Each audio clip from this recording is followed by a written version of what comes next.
Eve set tufts of anemones, fully blown, ever after given as the wind's own, and vines, wreathing and twining, overgrown, and odoriferous blooms in bunches sown. Eve set tufts of anemones, fully blown, ever after given as the wind's own, and vines wreathing and twining overgrown, and odoriferous blooms in bunches sown.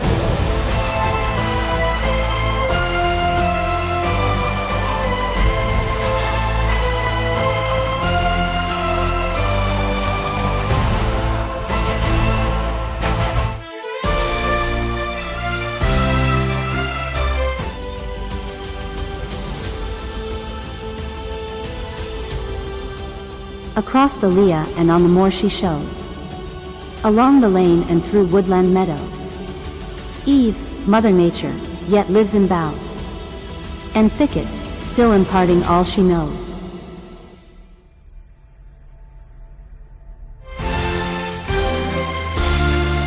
Across the lea and on the moor she shows, along the lane and through woodland meadows. Eve, Mother Nature, yet lives in boughs and thickets, still imparting all she knows. Some flowers close, protecting their pollen by sleeping, some at morn, some at even, some at other flower clock hours, some when, and some, like jewelweed, never open.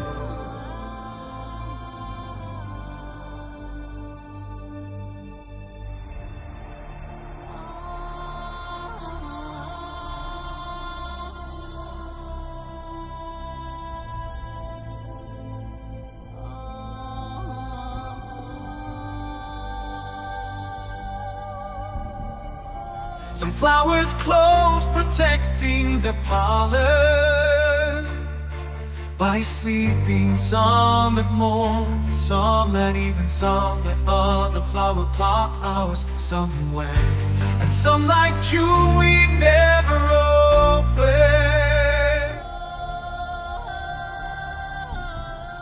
The glowworms, fairy stars come down to ground, gleam the shadowy woods through summer's round. Then fall's leaves flutter through the quiet air, the autumn being the sunset of the year.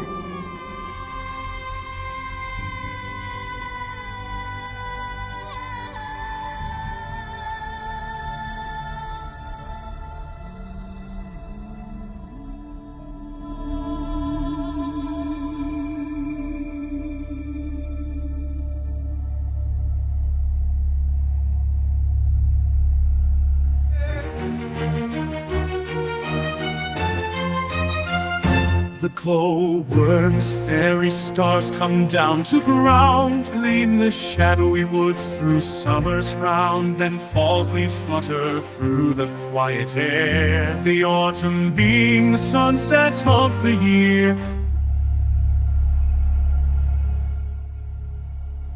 Brown is death's coloring of all that grows, so fairies don't allow it in their rainbows. But beyond the spectrum, where we can't see, new hues paint their phantom activity.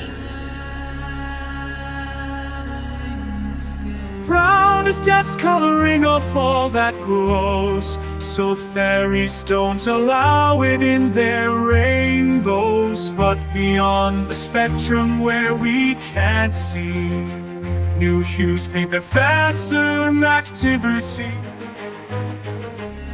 Elves find Venus shining in broad daylight, knowing where to look as if it were night. Then follow her as the evening star, till with her fiery lover she takes flight. Just before dawn, amid the dew and moss, elves ride on a moonbeam made of bugloss, and see the North Star and the Southern Cross, in the same sky, most all the way across.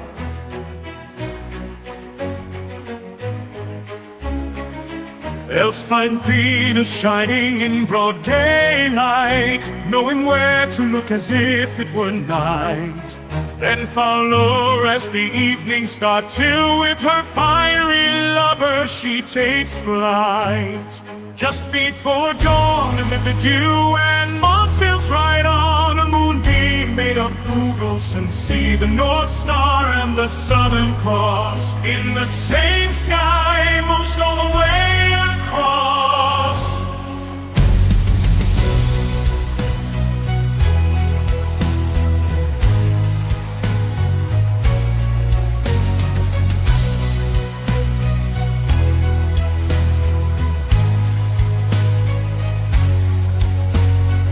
Have you ever considered the power of color and fragrance in your day-to-day life? The hues and scents around us can evoke memories, stir emotions, and even transport us to other worlds. Today's poem, Flora Symbolica, Part 7 of a series, explores these themes in a lush, vivid narrative. In a world not dissimilar to ours, yet teeming with magic, elves awaken nature's flora with their pipes. The scents and sights of blooming flowers awaken memories of summers past, painting the air with a crimson mist. In this realm, the grass is greener, quite literally, and emotions are as vibrant as the colors that represent them. The spectrum of color is wider, with new hues falling between the familiar blue and green. The rainbow, a symbol of vibrance and life, touches the ground, and petunias spring up in its wake. They embody the prismatic radiance of heaven, a testament to the notion that beauty is its own excuse for being. The night brings its own magic, with plants growing at a rapid pace under the touch of nymphs. Fairies' frocks and ladies' lockets are crafted from love, lighting up the night alongside tulip lamps and hollyhock torches. At the edge of the forest, bugle flowers announce the arrival of lovers, setting a mood of romance that permeates the woodland. The dance of elves brings forth wild pansies, known as Jump Up and Kiss Me, a charming testament to the power of love. In this world, Eve, a representation of Mother Nature, bestows the wind with tufts of anemones. She weaves vines and sows fragrant blooms, her presence echoing through the lanes, woods, and meadows. Some flowers protect their pollen by sleeping, closing at different hours of the day, while others, like jewelweed, never open at all. The glowworms, likened to fairy stars, illuminate the shadowy woods throughout summer, leading us into the autumn, the sunset of the year. The poem concludes with a poignant reflection on the cycle of life and death. The color brown, representative of death, is absent from the fairies' rainbow, yet beyond the spectrum where we cannot see, new colors paint their phantom activities. In the pre-dawn hours, elves ride on moonbeams made of bugloss, following the North Star and the Southern Cross, symbols of guidance and navigation, leading us to ponder our own journey through life. Flora Symbolica is a beautiful exploration of color, fragrance, and life, a testament to the power of nature and the magic that lies just beyond our perception. It reminds us that beauty is its own reward, that love can create miracles, and that even in death there is a promise of new life. Now the earth is very old, but each spring it turns young again when nature reinvents it, constructing the temple of Flora outside, in desert, field, wetland, woodland, and wayside.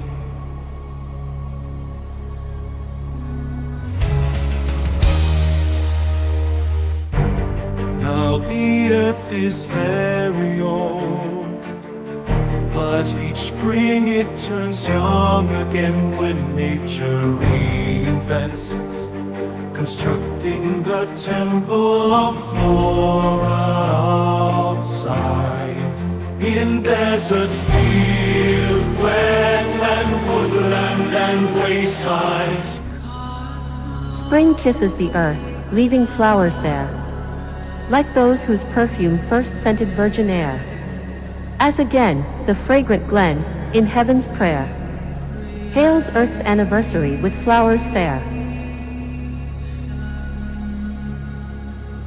Spring kisses the earth, leaving flowers there, like those whose perfume first scented virgin air.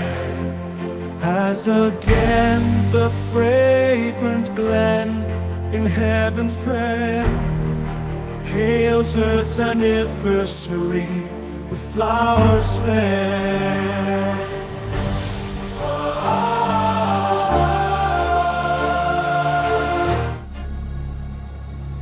Slake loves thirst for life's earthly endeavor, near a stream where wildflowers grow forever. Flowers influence our feelings, deep they roam. Flora's fairest flowers compose heaven's poem.